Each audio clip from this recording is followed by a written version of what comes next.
Salam, mən Elmar Abduzadə. Bundan qabaq göz əməliyyatı oldum. Görməmdə zəiflik vardı. Birinci görməni bərpa elədik, ikincidən indi inşallah çəpli əməliyyatına girəcəm. Hər iki əməliyyatı Günel xanıma həvalə eləmişəm. İnşallah yaxşı olar.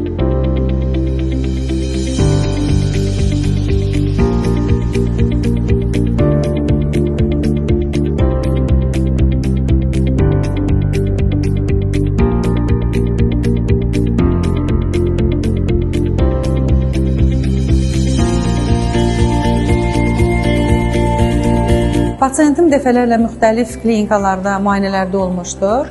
Gözündə görmə zəifliyi də var idi, eyni zamanda çəpliyi də var idi. Həm görmə zəifliyini, həm çəpgözlüyü uğurla başa vurduq, əməliyyatını tamamladıq. Nəticəni sizlərlə bölüşəcəyik.